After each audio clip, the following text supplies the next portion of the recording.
Hello अस्सलाम वालेकुम class. आज आपका लेक्चर है defects of Bohr atomic model.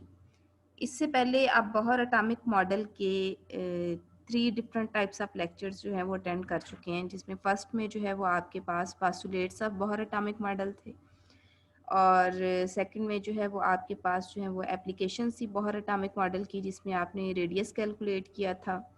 इसके अलावा energy of electron revolving in a circular orbit जो है वो आपने कैलकुलेट की थी और वेव नंबर कैलकुलेट किया था। ये आपका जो है ये 4th लेक्चर है बोहर एटॉमिक मॉडल का। ठीक है, जो आपने जो है वो आज जो है वो नोट करना है। ठीक है, या आप ये कह सकते हैं कि ये आपका लास्ट लेक्चर है बोहर एटॉमिक मॉडल का। ये उसी की कंटिन्यूटी में मूव कर रहा है। तो इसके डिफेक्ट्स अगर आप देखते हैं बोहर एटॉमिक मॉडल के 1 बाय 1, तो वो क्या है आपके पास कि बोहर ने ये एज्यूम किया था कि आपका जो एटम है, ठीक है, उसके जो ऑर्बिट्स हैं न्यूक्लियस के अराउंड, जो आपके इलेक्ट्रॉन के ऑर्बिट्स या पाथवेज हैं, जहाँ पे आपका इलेक्ट्रॉन जो है वो मूव कर रहा है, वो आपका 1 डायमेंशनल है या प्लेनर है। यानी आपका इलेक्ट्रॉन न्यूक्लियस के अराउंड या तो एक्स एक्सिस में मूव कर सकता है या वाई एक्सिस में मूव कर सकता है या फिर जी एक्सिस में मूव कर सकता है। जैसे यहाँ पे उसने सिर्फ एक्स एक्सिस में इसको शो किया है। तो कहने का मतलब ये है कि उसने जो इलेक्ट्रॉन का मॉडल प्रेजेंट किया था या एटम का मॉडल प्रेजेंट किया था वो 1 डायमेंशनल था। लेकिन अभी तक जो मॉडर्न रिसर्च हुई है और एडवांस स्टडीज़ की गई हैं जो एटॉमिक मॉडल की, उसके अकॉर्डिंग ये पता चला है कि आपका जो ऑर्बिट है इलेक्ट्रॉन का न्यूक्लियस के अराउंड वो 3 डायमेंशनल है, 1 डायमेंशनल नहीं है, 3 डायमेंशनल है। और इसमें कुछ आपके ऑर्बिट्स जो हैं वो एक्स एक्सिस के अलॉन्ग हैं, कुछ वाई एक्सिस के अलॉन्ग हैं और कुछ जी एक्सिस के अलॉन्ग हैं। तो ओवरऑल अगर आप इसकी ओरिएंटेशन देखते हैं एटॉमिक मॉडल की, तो वो आपके पास 3 डायमेंशनल है। ठीक है, तो ये आपका जो फर्स्ट डिफेक्ट है वो क्या है, Bohr assumes that orbits around the nucleus are planar. ठीक है, उसने कहा है कि जो ऑर्बिट्स है न्यूक्लियस के अराउंड वो प्लेनर है, ये 1 डायमेंशनल है, बट एक्चुअली जो आपके इलेक्ट्रॉन्स है वो 3 डायमेंशनल स्पेस में मूव करते हैं अराउंड द न्यूक्लियस। तो ये आपके पास जो है वो फर्स्ट डिफेक्ट था बोहर एटॉमिक मॉडल। तो अब इस आपके पास जो है वो डिफेक्ट के अकॉर्डिंग आपका ये मॉडल जो उसने प्रेजेंट किया था ये इनकरेक्ट था, और करेक्ट मॉडल जो है वो आपके पास इस वक्त ये है मॉडर्न रिसर्च के अकॉर्डिंग। अब जो आपके पास सेकंड जो है वो बोहर एटॉमिक मॉडल का डिफेक्ट है वो क्या था कि जो आपका बोहर एटॉमिक मॉडल है वो ये एज्यूम करता है कि आपकी जो पोजीशन है इलेक्ट्रॉन की वो न्यूक्लियस के गिर्द एक डेफिनेट ऑर्बिट के अंदर किसी एक जगह पे है। उसके कहने का मतलब ये है कि इलेक्ट्रॉन की पोजीशन को आप न्यूक्लियस के अराउंड एग्जैक्ट जो है वो आप कह सकते हैं एग्जैक्ट या डिटर्मिनिस्टिक अप्रोच से फाइंड कर सकते हैं। यानी आप किसी भी वक्त बता सकते हैं कि आपका इलेक्ट्रॉन एक्चुअली न्यूक्लियस के गिर्द किस पोजीशन पे है। जैसे मैं यहाँ से बता सकती हूँ कि आपका इलेक्ट्रॉन इस वक्त यहाँ है, अब यहाँ है, अब यहाँ है। लेकिन जो आपकी क्वांटम मैकेनिक्स है उसके अकॉर्डिंग आपने ये कहा था कि आप किसी भी सब एटॉमिक पार्टिकल की एक्चुअल पोजीशन जो है वो डिटरमिन नहीं कर सकते, बल्कि आप एक चांस फाइंड कर सकते हैं। ठीक है, तो एक आपके पास है ऑर्बिट जिसका कॉन्सेप्ट दिया था बोहर ने। ठीक है, तो क्वांटम मैकेनिक्स के अकॉर्डिंग जो आपके पास कॉन्सेप्ट है वो ऑर्बिटल का है।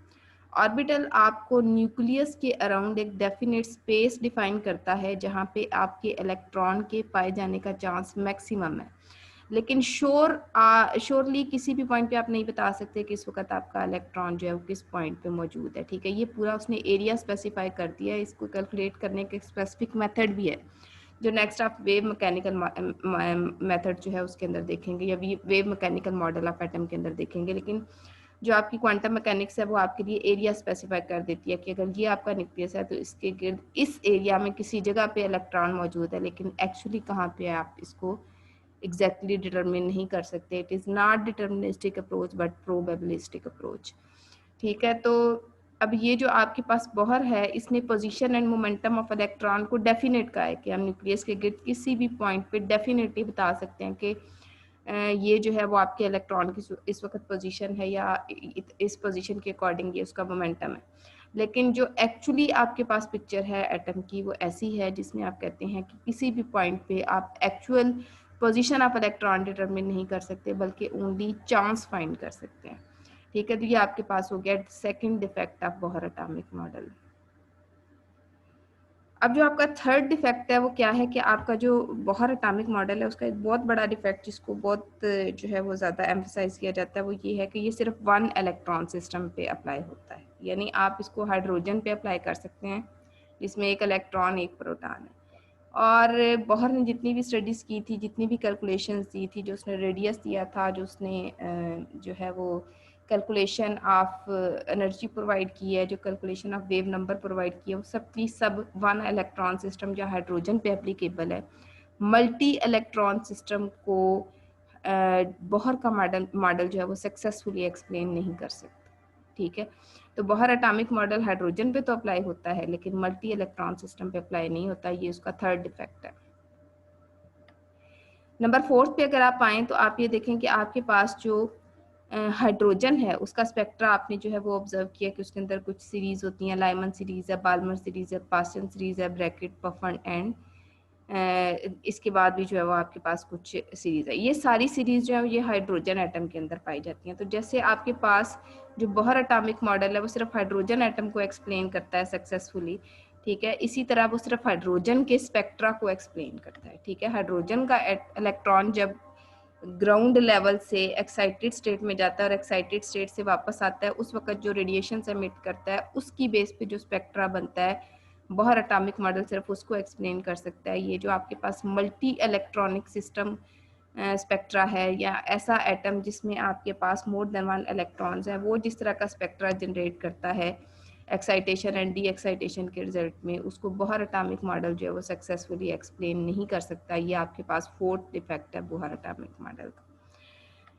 उसके बाद जो आपका फिफ्थ डिफेक्ट है बोहर एटॉमिक मॉडल का वो ये है कि ये स्टार्क इफेक्ट को एक्सप्लेन नहीं करता। अब स्टार्क इफेक्ट जो है वो आपके पास क्या है कि अगर आपके पास जो एक एटॉमिक स्पेक्ट्रा है हाइड्रोजन का, जैसा कि आपने यहाँ पे ऑब्जर्व किया, अगर मैं इस एटॉमिक स्पेक्ट्रा को प्लेस कर देती हूँ किसी इलेक्ट्रिक फील्ड के अंदर, ठीक है, तो इसकी जो हर सिंगल लाइन है, ठीक है, इसकी जो हर सिंगल लाइन है वो मल्टीपल लाइंस में डिवाइड हो जाएगी या स्प्लिट हो जाएगी।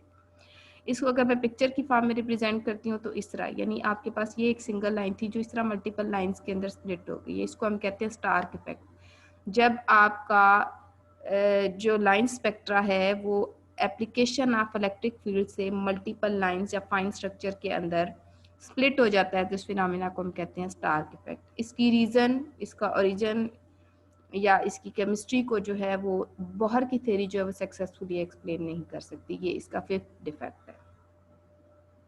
सिक्स डिफेक्ट क्या है कि अगर आप इसी लाइन स्पेक्ट्रा को जो कि हाइड्रोजन का प्रोड्यूस होता है इसको मैग्नेटिक फील्ड में रखें तब भी ये स्प्लिटिंग शो करता है, ठीक है, फाइन स्ट्रक्चर बनाता है। और इस इफेक्ट को हम कहते हैं जी मैन इफेक्ट। और जी मैन इफेक्ट को भी आप बोहर थ्योरी की मदद से जो है वो एक्सप्लेन नहीं कर सकते। बोहर थ्योरी के अंदर कहीं पे इसका ओरिजिन, इसकी एक्सप्लेनेशन, इसकी फिजिकल एंड केमिकल कैरेक्टरिस्टिक्स या फिनोमेना जो इसके अंदर टेक प्लेस कर रहा है वो एक्सप्लेन नहीं किया गया, ठीक है। तो ये आपके पास जो है ये डिफेक्ट्स थे बोहर एटॉमिक मॉडल के, जिनको आपने जो है वो एक दफ़ा लुक इनटू कर लिया, ठीक है। और बोहर एटॉमिक मॉडल जो है वो आपका डिफेक्ट्स के ऊपर एंड हो जाता है, ठीक है। इसमें से आपके जो क्वेश्चंस हैं वो आप नोट करवा सकते हैं।